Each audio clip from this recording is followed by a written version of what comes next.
This video was sponsored by Dollar Shave Club. Hey guys, it's Hunter. Welcome back to another video. Today I'm doing stupid shit for content. I bought a guitar from Wish.com. It was $39. Patrick Hunter is helping me out with a $53 bass. Let's take a closer look.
And before we get into the review, I want to give a shout out to Skylar Kless and the rest of the patrons. And also thanks to Patrick Hunter for agreeing to do this dumb video with me. He's got a channel like mine, but instead of playing real guitar, he plays bass. Nah, he's got great gear demos though. He's actually got a dedicated video of his Wish.com bass up right now, so if you want to learn more about the $53 beauty he used in the demo track, I'll leave a link to that in the description, which you can check out after this video. Now before I see all those, well, Fluff did it first comments, let's be clear. Well, yeah, he did, but I ordered mine a while ago before his video even came out. This is Wish.com, not Amazon. There's no 2-day shipping here. If you've never heard of Wish.com, it's basically like AliExpress, but with better marketing here in the US. You can get almost anything on there for super cheap because they ship factory direct from China, which is great if you don't really care about when it gets to you or whether it's exactly the same products that you tried to order.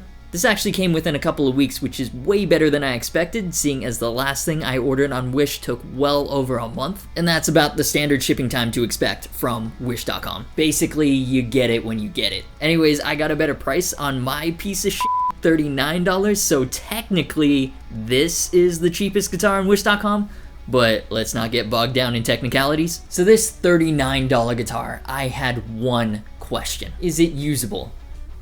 The TLDR is, it's absolute garbage and you shouldn't buy one. You're much better off putting your money towards something else. Like a Dollar Shave Club starter set, for example, who have sponsored today's video. One, they're making it possible for me to bring this hopefully enjoyable free content to your eyeballs and ear holes. And two, they're actually a service that I've been using and recommending since 2013. Except for a little bit, when I tried to pull off a goatee, which did not work at all, and Dollar Shave Club helps me keep that thing off my face. They're a monthly subscription service that for just a few bucks delivers high quality razor blades straight to your door. Originally, that's why I switched to them. Buying blades at the store was annoying and expensive. It would add up, sometimes I would forget. As a broke college kid, I was just trying to save some money. Then I've stayed with them ever since because their blades are f***ing great, and I still love saving money. And it's not just the blades, they've got a whole bunch of stuff including shave butter, which is clear instead of foamy so you can actually see what you're doing, body and facial cleansers for men, toothbrushes, and even bathroom reading material if your phone's dead or whatever. I love convenience, I love saving money, that's why I'm a fan, that's why I think you're gonna love it too. You know I'm super selective about sponsors and don't promote anything that I don't actually believe in. If you wanna try it out, which I highly suggest you do, you can go to dollarshaveclub.com/Agufish. Set started just $5 including free shipping. Try it, you'll thank me later. Plus supporting the sponsors is supporting the channel and honest guitar content like this one. Link in the description to get started. And now let's get back into how garbage this guitar is. Alright, let's talk about the specs. I don't really know, to be honest. There's actually no product description besides what was in the title of the listing. It does have a 4.5 star rating though.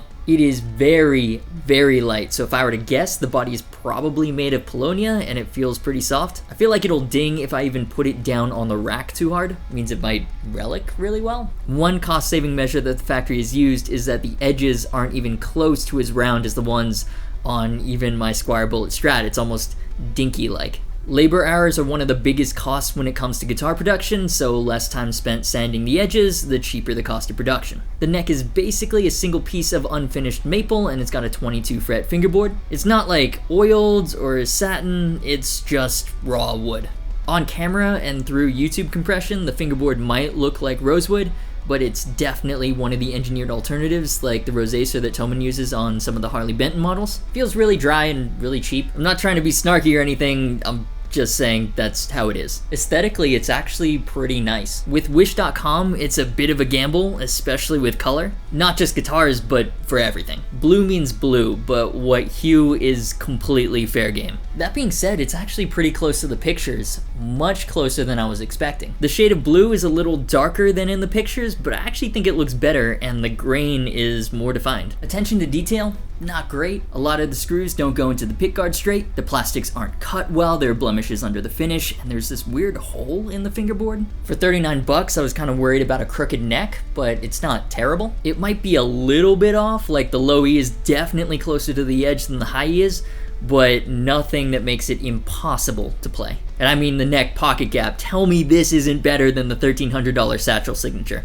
Again, you can see that they've saved some time on the fretboard by not rounding it out at the end. That's not a knock, it just looks funny, and if you're trying to make a sub $40 guitar, you gotta cut a lot of corners. Realistically, a rounder fingerboard end isn't gonna have any bearing on playability, so I'm good with it. Ironically, that was probably the wrong idiom to use here because they're literally not cutting the corners. So let's move on to playability. This guitar is unusually difficult to play. It's not fun, it's not inspiring. You know how like when you play a really good guitar, it's almost like it becomes a part of you and you can express yourself in a way that just isn't possible with words. Like with those guitars, the only limit is your own creativity. Well, that's not exactly the same situation with this guitar. You know how playing some guitars are the exact opposite of effortless and you have to literally fight it every step of the way? Like it's less free musical expression and more of like a street brawl? Basically, that's what this guitar is all about. Out of the box, the setup wasn't great. That's understandable, it spent weeks on a boat coming from the other side of the world. Thankfully, the truss rod works because the neck was massively bowed, and the strings may as well have been on a different planet, they were so far from the fingerboard. This was basically unplayable out of the box. The fretwork is a little strange. The fret material feels really cheap, but there are actually no sharp ends. However, they're not particularly level, and a lot of them aren't pushed all the way in. You can actually fit a fingernail under most of them from the 5th to the 15th frets.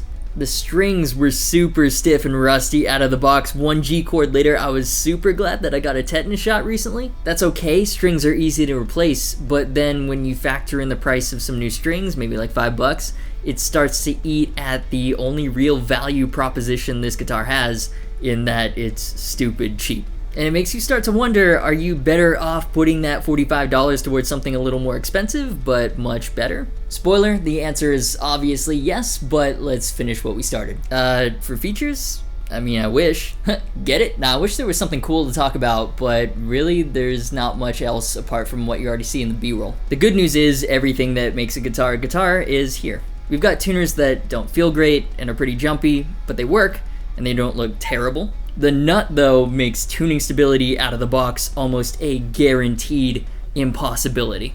A lot of the time, we'll talk about the tuners or the bridge because they're the quote-unquote sexier parts, but the nut is arguably the most important when it comes to tuning stability. And oh my god, it's cheap plastic and it is very poorly cut. It's like someone looked up what a guitar nut is supposed to look like on Google Images and then was like, yeah, this looks close enough. Tracking with this guitar turned into some weird fucked up nightmare. Like as soon as I thought I had it in tune, hit record, and nope, the B string's gone 2 steps flat. Tune it back up, give it a strum, everything's fine, hit record, B string is 3 steps sharp, and 2 others are half a step flat. It was like a game of unwanted tuning whack-a-mole. Not that the intonation was ever on point if the guitar was in tune. There is a tremolo with the screw and trem arm, which I would highly recommend locking down. The only thing it's really useful for is instantly going from standard to some sort of experimental dissonant tuning. I mean, it's a cheap bridge. It doesn't feel great, and the saddles are sharp, as well as being pretty freaking wonky, so it doesn't feel good for palm mutes either, but it does its job in that it holds the strings in place. It does come with a lot of accessories though. We've got a guitar cable, a laughably short strap, and even a gig bag. They all feel super cheap and plasticky, but you can bring your piece of crap with you everywhere you go. I'm sorry, I apologize for being snarky, let's move on to sound. In typical Strat fashion, we've got 3 single coils, and here's what everything sounds like through the Marshall DSL 100H.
So they don't sound super inspiring, but I was surprised. They don't sound that terrible. I wasn't able to get anything special out of them, but they are usable. And at $40 for the entire guitar, I'm happy with that. The controls are another pleasant surprise. The pots all had consistent turn resistance, they weren't too tight or too loose. The switch had a nice solid feel clicking into every position, no scratchy sounds when messing with any of the controls. I mean, genuinely impressed here. The output jack though, very loose. It didn't really feel like holding onto the cable until I opened it up and bent it into place. So this is basically to guitar what Spirit Airlines is to air travel. It'll lure you in with its low price, and technically you're getting a guitar, but it's a bad time and there are hidden costs everywhere. Shipping, for one, which was $12. You're gonna need new strings and a new setup, and even then, it's not fun.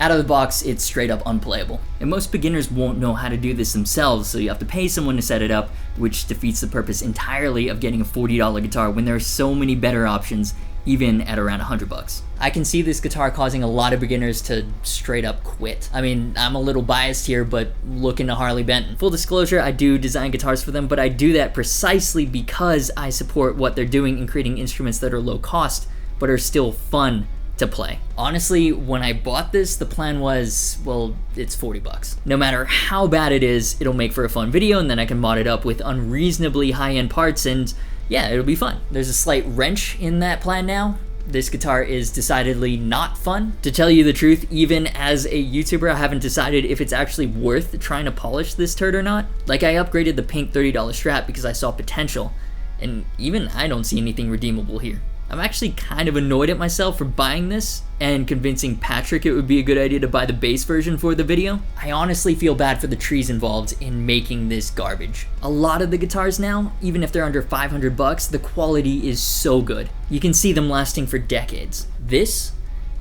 was trash before it even left the factory. If you've only got 40 bucks to spend on a guitar, I understand, but just be aware it's not a good buy. There are used Squires on Craigslist and maybe you'll spend another 20-40 bucks and it's so worth it. This has a good chance of making you hate guitar. I love making these videos, but honestly, this is the first one that I haven't enjoyed. It was really just stubbornness. Like, once I've started something, I have to finish it.